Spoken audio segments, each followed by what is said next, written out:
La psychothérapie par le souffle s'inscrit dans le cadre de la psychologie transpersonnelle et l'approche psychocorporelle humaniste. Cet intérêt pour les interactions corps-esprit a motivé Pascal Pierret, neurologue et psychothérapeute, à fonder avec moi-même, Marie-Françoise Louche, l'école du souffle. Je pense que j'ai ce besoin de toucher, d'être dans le corporel qui ne m'a pas lâché, j'espère ne me lâchera jamais. Enfin, je ne me lâcherai jamais. La neurologie a été fort intéressante pour moi. Pendant 5 ans, j'ai pu m'approcher de ma question, qu'est-ce qu'un être humain? Qui sommes-nous? Le rôle de notre corporalité. Qu'est-ce que le substrat? Qui sommes-nous quand ce substrat est abîmé? Qui suis-je ou qui est cette personne qui avait un certain comportement et puis après un traumatisme crânien a commencé à avoir un tout autre comportement, au point que sa famille dit mais c'est plus lui. Mais en fait, c'est qui lui? Qui suis-je ou qui serais-je si je ne sais plus m'exprimer? Si je ne sais plus mettre des mots ou si même je ne sais plus comprendre le oui ou le non. Je me souviens d'un couloir à William Lennox où tous les patients étaient aphasiques et je rentre dans le couloir et je dis bonjour. Personne ne répond. Mais la personne reste une personne, mais c'est qui elle? Donc, c'est des questions qui m'ont beaucoup interrogée. Qui suis-je si je n'ai plus cette capacité de me souvenir? Quelle est la qualité du lien si quand je crée un événement ou un souvenir à la personne ne s'en souvient pas? Donc c'était vraiment très très riche au niveau de ma réflexion. Marie-Françoise Louche est psychologue clinicienne et psychothérapeute.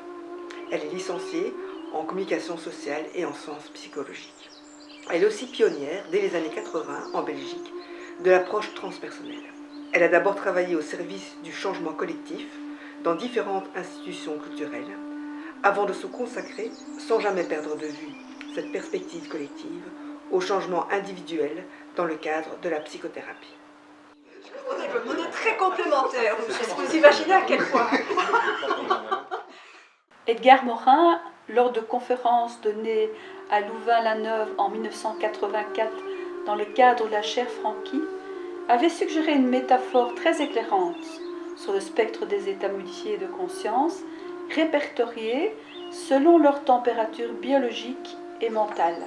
Selon cette métaphore, illustrée par le schéma, on pourrait catégoriser les états modifiés de conscience en états de haute ou de basse température. Autour de notre conscience ordinaire relèverait la basse température, les EMC. Donc, EMC, c'est l'abréviation pour état modifié de conscience que je vais me permettre d'utiliser désormais. Donc les EMC, où le souffle s'apaise, le rythme de la respiration se calme, les fonctions biologiques corporelles se mettent au ralenti, le système nerveux autonome fonctionne, surtout ici, sur le mode parasympathique associé à la décontraction. On va trouver ici des expériences de tranquillité, et puis un pas plus loin, vers l'apaisement, des expériences méditatives de type yoga, pleine conscience ou zazen. En psychothérapie, on trouvera de ce côté de la courbe le mode opératoire de la sophrologie, de l'hypnose, du travail en mode alpha. Au bout de la courbe des températures basses, on trouvera l'état de samadhi, un état de béatitude d'où certains maîtres bouddhistes sont réputés être partis intentionnellement vers la mort. À l'autre côté de la courbe, nous trouvons les EMC de haute température, où le souffle s'amplifie, le rythme de la respiration s'accélère. Le système nerveux autonome fonctionne essentiellement sur le mode sympathique ou orthosympathique.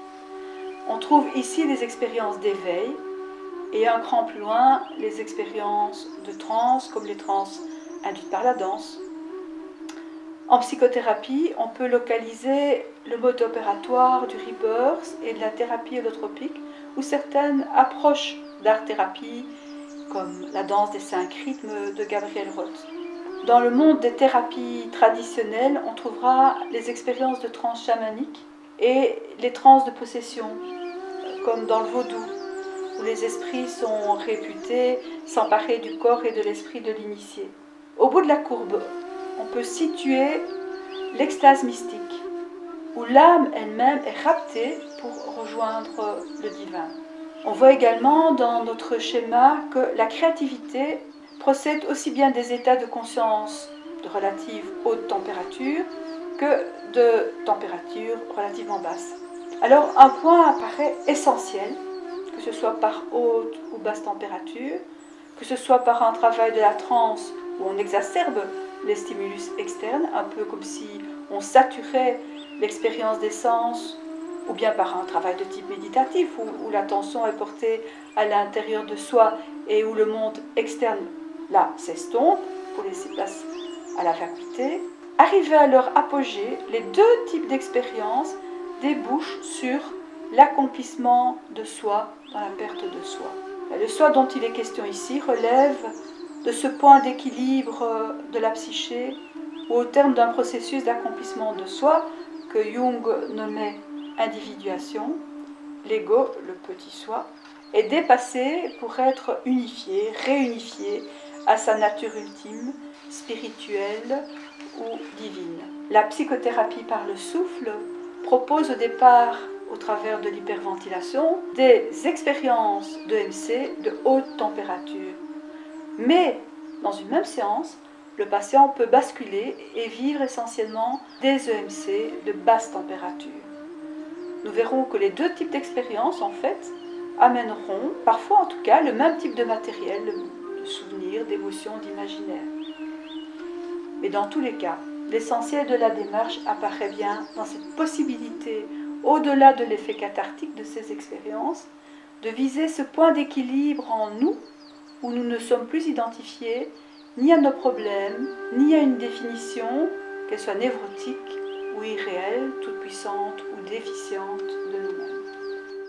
J'ai eu la chance d'expérimenter une pleurésie il y a une quinzaine d'années.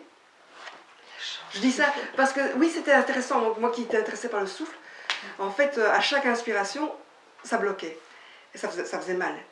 Et c'était vraiment un moment où je me suis corporellement, j'ai réalisé que tant qu'on peut respirer, on a de la ressource.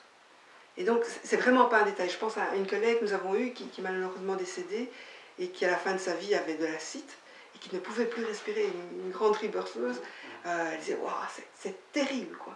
C'est le pire, ne pas pouvoir sentir l'anxiété et ne pas disposer de cette ressource qui est la respiration pour pouvoir ne fût-ce que l'accueillir, accueillir cette situation.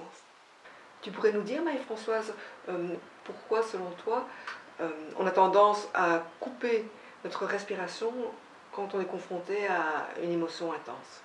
Pour nous, on fait remonter ce réflexe-là à la naissance, qui est vraiment l'expérience du premier passage où on a dû affronter généralement de l'angoisse. Même quand ça se passe plutôt bien, il y a quand même, c'est difficile. Et c'est la première fois qu'on ressent cette émotion-là, et elle s'associe avec devoir changer de mode respiratoire. Et donc, en allemand, angoisse, c'est dit Angst, c'est resserrement. Et donc ça nous viendrait de là, quand on est confronté à la peur, à quelque chose de trop dur, au lieu de s'enraciner, de respirer dedans, on fait tout le contraire, à nouveau on bloque, et on va se réfugier dans le mental en espérant qu'on va trouver la solution, et qu'en ne sentant plus rien, tout ça va ranger. Ben non, c'est voilà, l'intelligence émotionnelle ancrée. Donc on ne sait pas, avec le souffle, on ne sait pas programmer des expériences de revécu de naissance, mais bien avec les jeux de passage. Les jeux de passage, c'est encore un autre outil, on ne va pas trop en parler aujourd'hui, mais on voit que les gens qui repassent par là, il y a vraiment une libération de la respiration et que ça les aide à respirer différemment et à bien ancrer qu'effectivement, c'est pas rien de respirer et quelle ressource, quoi. Et c'est vraiment traverser. Le souffle permet de traverser, quoi. Si cette approche de la transformation vous intéresse, nous vous invitons à venir nous rejoindre sur le site de l'école du souffle où vous trouverez le programme de nos activités. Alors, au revoir et peut-être à bientôt. Merci pour votre écoute.